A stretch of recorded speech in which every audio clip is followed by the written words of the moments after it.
HTET की वैधता आजीवन किए बिना निकाल दी टीजीटी पीजीटी की भर्ती, 1 लाख युवा बाहर।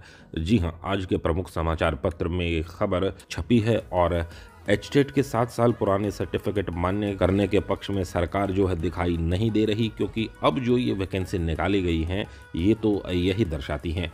बाकी जो सरकार का दावा था वो आदमपुर चुनाव से पहले मंत्री ने वैधता आजीवन कर अधिसूचना जारी करने की बात कही थी, लेकिन अभी तक ऐसा नहीं हुआ। और जो 50,000 युवाओं के एचटेट सर्टिफिकेट हैं वो हो चुके हैं रद्दी। जी हाँ, 50,000 के अगले महीने हो जाएंगे। तो ये एक बड़ी खबर है और प्रमुख समाचार पत्र में ये छपी है। सरकार इसके ऊपर कब संज्ञान लेगी ये तो आने वाला वक्त ही बताएगा, लेकिन जो उम्मीदवार हैं उनके लिए बड़ी मायूसी भरी खबर है और काफ़ी अरसे के बाद ये भर्ती निकली है और इसमें भी अगर युवा वंचित रह जाएंगे भर्ती में आवेदन करने के लिए तो ये वाकई में बड़े दुख की खबर है। बाकी एचटेट के साथ एसटेट के उल्लेख से युवा असमंजस में हैं। जी हां, आपको बता दें कि हरियाणा कर्मचारी चयन आयोग ने टीजीटी व हरियाणा लोक सेवा आयोग ने पीजीटी का विज्ञापन जारी किया है और दोनों में एचटेट के साथ एसटेट भी लिखा है। इससे युवा असमंजस में है कि एचटेट 7 साल से पुराना मान्य नहीं है तो 12 साल पुराने एसटेट का उल्लेख क्यों है? क्या एसटेट अभी मान्य है? आदेशों में कहीं भी 7 वर्ष या वैलिड सर्टिफिकेट भी नहीं लिखा है।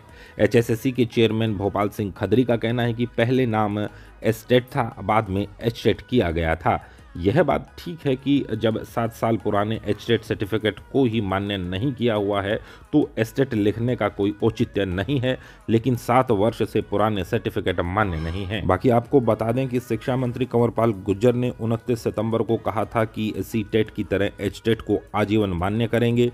तकनीकी कारणों से पहले आदेश जारी नहीं हो पाए, अब जल्द ही नोटिफिकेशन जारी करेंगे, लेकिन अभी तक ऐसा नहीं हुआ है। और जहां तक महावीर प्रसाद जो शिक्षा विभाग में एसीएस हैं उनकी बात है तो उनका कहना है कि एचटेट को आजीवन मान्य करने का कोई पत्र जारी नहीं हुआ है। भर्तियों में एचटेट हो या एसटेट, सभी के लिए जो नियम है वही वैध रहेंगे। और अगर वैधता की बात की जाए तो आपको बता दें कि पहले एचटेट की वैधता 5 साल निर्धारित की थी, बाद में वैधता 7 साल कर दी गई थी। जी हाँ, 2020 में national council for teacher education की ओर से सीटेट की वैधता आजीवन कर दी गई थी। इसके बाद हरियाणा में एचटेट की वैधता आजीवन होने की उम्मीद थी, लेकिन ऐसा नहीं किया गया। यहाँ पर अगर भर्तियों की बात की जाए तो एचपीएससी ने हरियाणा और मेवात कैडर में जो है 4,476 पीजीटी पदों के लिए 19 नवंबर को विज्ञापन जारी किया है, जिसके लिए 12 दिसंबर तक आवेदन किए जा सकेंगे। ऐसे में 7 साल पुराने सर्टिफिकेट वाले युवा इस भर्ती में शामिल नहीं हो सकेंगे। ये वाकई में एक दुख की बात है। बाकी एचएसएससी ने सितंबर में टीजीटी के 7,471 पदों पर भर्ती के लिए विज्ञापन जारी किया था। हालांकि स्पोर्ट्स कोटे की वजह से आवेदन प्रक्रिया है वो रुकी हुई है, साथ ही एचटेट 2022 की प्रक्रिया भी चल रही है। ये सब पूरा होने के बाद आवेदन शुरू होंगे। बाकी हरियाणा रोजगार कौशल निगम में जो है पीजीटी टीजीटी की जो भर्ती प्रक्रिया है वो भी शुरू की हुई है। आवेदन की तारीख 23 नवंबर है। यहाँ भी एचटेट सर्टिफिकेट मांगा हुआ है, लेकिन 7 साल पुराने सर्टिफिकेट यहाँ भी मान्य नहीं है और इससे जो युवा हैं वो काफ़ी परेशान हैं। और परेशान क्यों न हों, तो कुल मिलाकर प्रदेश में जो एचटेट पास करीब 1 लाख युवा हैं उनको बड़ा झटका लग सकता है, क्योंकि सरकार 7 साल से पुराने एचटेट सर्टिफिकेट को आजीवन वैध करने के पक्ष में नहीं दिख रही है। अभी तक सरकार ने इसको लेकर कुछ भी साफ नहीं किया है, लेकिन टीजीटी पीजीटी की शुरू की गई भर्ती प्रक्रिया से सरकार की जो मंशा है वो आप साफ देख रहे हैं।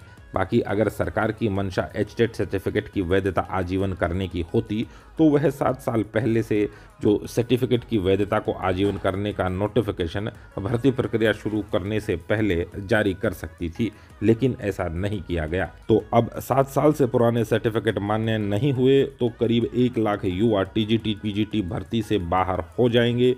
2011 से 2014 तक एचटेट पास करने वाले करीब 50,000 युवाओं के सर्टिफिकेट रद्दी हो चुके हैं। 2015 में एचटेट पास करने वाले 50,000 से ज़्यादा युवाओं के सर्टिफिकेट अगले माह रद्दी हो जाएंगे। तो साथियों, इसके ऊपर सरकार को ज़रूर सोचना चाहिए। इस भर्ती में अभी भी अमेंडमेंट की गुंजाइश है, लेकिन जब एक बार जो लास्ट डेट है वो चली जाएगी, उसके बाद इसके ऊपर कोर्ट केस होने लाजमी है और इससे जो ये भर्ती है वो एक बार फिर से लटक सकती है। तो अब सरकार इसमें क्या कदम उठाएगी और युवा इसके लिए क्या आंदोलन करेंगे, ये तो आने वाला वक्त ही बताएगा। लेकिन हाल फिलहाल के लिए प्रमुख समाचार पत्र में ये खबर प्रमुखता के साथ छपी है। बाकी आपका क्या कहना है इस खबर को लेकर कमेंट सेक्शन में बताएं। आपसे फिर मुलाकात होगी। Till then take care, be safe, please do like, subscribe, share and comment Filmi Tau YouTube channel. Have a nice day. जय हिंद।